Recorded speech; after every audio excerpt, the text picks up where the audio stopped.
What is up, you guys? Wow. The 450 class didn't disappoint, but did we see some pretty gruesome stuff on the opening lap that resulted in a red flag. I'm going to get into that, but after watching Cooksy's recap of Anaheim 1, I'm in complete agreement with him as far as a cover-up is concerned, as far as what went wrong with Justin Barcia. And, oh, man, am I glad that that guy's okay. But he is out for the foreseeable future, as is Malcolm Stewart. Thankfully, he's okay. And if that wasn't enough, in recent news, he's in for San Diego. Can you believe that? Man, these guys are freaking nuts, let me tell you. But in the meantime, guys, remember, subscribe if you think that I'm worth listening to, or if you just want to see some more of my games. I'm not going to be around this weekend to see San Diego, as I said in my 250 recap, because I'll be out co-emceeing a local volleyball tournament in Hawaii. So with that being said, let's get into this. Here comes my banner. Eli Tomac wins. Jorge Prado podiums, but given ludicrous penalty. Is MX Sports asking for more lawsuits? Now, I'm going to say that now. Before I get to the racing part, I'm going to get this out of the way, because really, when you look at what happened to Justin Barcia and Malcolm Stewart on the opening lap, you know, after finding out that Justin Barcia may have almost died from that incident, oh, man. The fact that MX Sports tried to cover that up, or whoever it is try to cover that up, you just made yourselves guilty in a court of public opinion once again. I'm not going to lie to you. Now, you really cannot sweep a death under the rug and act like nothing happened.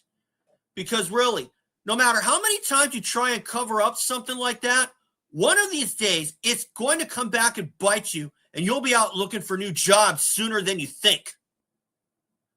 Take my word on that. Because really, how can you cover up someone who almost died? Because this is a sport that we all know and love, and as far as a death is concerned, the first time that happened, you have to go all the way back to 2004 when some Yamaha privateer, Jason Charletta, passed away after he came up short on one of the triples and crashed and succumbed to his injuries. So while hearing about a death in the sport of motocross on the track is not unheard of, just think of Aiden Zing and even back in 2010, Jesse Masterpool. Just look at those examples, and hopefully you actually take some mental notes from that, because you do not try and cover up the fact that we almost lost Justin Barcia because he was laying motionless on the track. Now, after seeing some videos on Instagram, Barcia was moving, and I thought that was a good sign. But after hearing that he almost passed away from that stuff, oh, man, you can't make this stuff up, okay? Because as far as I'm concerned, that's asking for more lawsuits, and that's something that you can't afford, and especially with this good TV deal with Peacock, that's something we can't afford either. Because before you know it, this sport could possibly cease to exist, and we don't want that to happen. And to see someone that I've actually gotten to like through the years in Justin Barcia, that's something that you just cannot whitewash and give somebody a free pass on, for sure. And fortunately, Justin Barcia is okay, as is Malcolm Stewart. Now, Malcolm had nowhere to go, but that purely goes on the track design with a dogleg corner, as Cooksey calls it. But still, to see that kind of crash is not only terrifying, and not only does that scare the crap out of me, it just makes me think that sooner or later, someone is going to be held responsible. And whoever it is, I'm glad I'm not in your shoes. And am I saying you deserved it? Hell no. But I'm just glad I'm not in your shoes for sure. But still, fortunately, Barcia is okay. Want to get that out of the way. And that red flag did cost Cooper Webb a chance at possibly winning Anaheim 1. But this is kind of what Cooper Webb does. You know, he starts out kind of lousy, and then as the season goes on, he starts to get better. And when he goes on a big win streak like he did in 2019, it makes the title chase almost non-existent. And no one knows that better than Ken Roczen.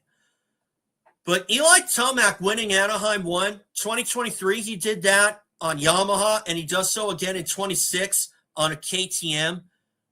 It looks to me like Tomac is really on par to possibly win another Supercross title. Now, is he going to back it up at San Diego? We'll see what happens. But Jorge Prado, this is a feel-good story for sure.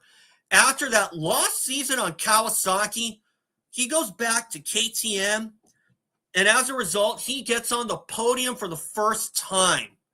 And I couldn't have been happier for Jorge, because as James Stewart said, he's proven he's not George, that he's Jorge, not George, okay? But what really took all the excitement out of it is this ludicrous penalty that you could see on my banner. What was it? He failed a post-race sound check and was docked 3 points.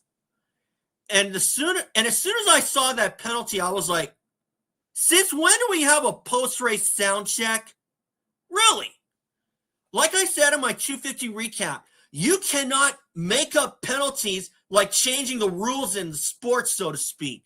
You cannot change the rules like that and make up a penalty out of nowhere. Seriously, like I said, you cannot make up penalties out of thin air and just screw a guy 6 times over like Jorge Prado. You just can't do that.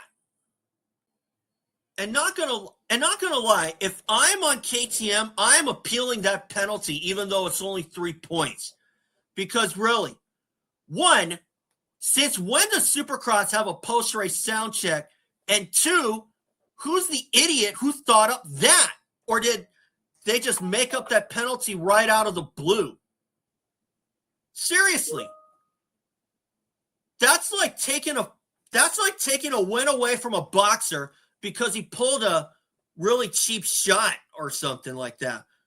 Because he knocked the guy out when it says no, and then they say, oh, you can't knock the guy out. Do you see what I'm getting at here? So if I'm KTM, I'm appealing that penalty for sure. And while Jorge Prado's third place ride still stands, at the same time, I'm kind of calling him out a little bit because he did not put up a fight at all when he saw Eli Tomac behind him. He looked over and just let Tomac have it.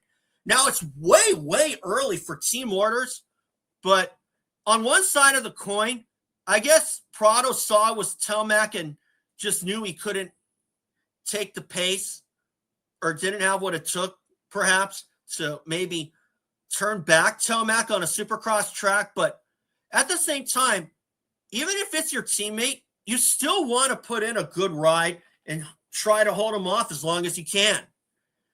Now, as for Kawasaki, Chase Sexton, I actually had him as one of my backup picks for the race tonight, for the race at Anaheim 1.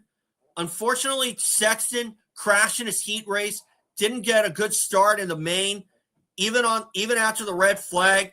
But he did what he could, but the fact that he crashed early on, that kind of took away what could have been a great night for him for sure. But on the other side of the coin, Garrett Marchbanks didn't even qualify. Oh, man, that's not going to sit well. And now it's later learned that he's out for. Now, with Garrett Marchbanks on the 450, did I think that he was going to work himself into shape? Yeah. I didn't expect him to put in a great ride right away, but not making the main event. Oh, man, that is not going to go over well in the Team Kawasaki tent. However, here's a solution here. Here's a solution if you're Garrett Marchbanks. since he's out for the future, at least for San Diego anyway, I don't think having Garrett drop down to the 250s in the East Coast with Team Kawasaki is a bad idea at all. And in fact, I think that's something that Team Kawasaki has got to consider. Because when you think about it, of course they got Pro Circuit Kawasaki and Mitch Payton and the guys there. But as for Team Kawasaki, it has been a long time since 2004 that they had a rider in the 250 class, or back in the day, the 125 class, when it was James Stewart and Paul Carpenter in 2004. And when you think about this, Factory Honda has two guys in the 250 class, Chance Hymas and Joe Shimoda. So why does Kawasaki not jump on that bandwagon? That's what I'd like to know. And putting Garrett Marchbanks in the 250 class for Factory Kawasaki may not be a bad idea if his time on the 450 doesn't work out all that well. So a little something to consider there for Team Kawasaki. And if I'm Team Kawasaki, I'm highly considering that option. And whether or not Chase Sexton is the only guy on the 450, that's up to them. But odds are pretty good. If you put Marchbanks on the 250, I'm sure that Sexton will hold his own in the 450, and then he could put Marchbanks on the 450 and outdoors. Just a little backup plan, so to speak. So that's where I'll leave it. I like to see them do that, but we'll see what happens. So anyway, guys, that's all for today. And remember, subscribe. I'll see you all after San Diego.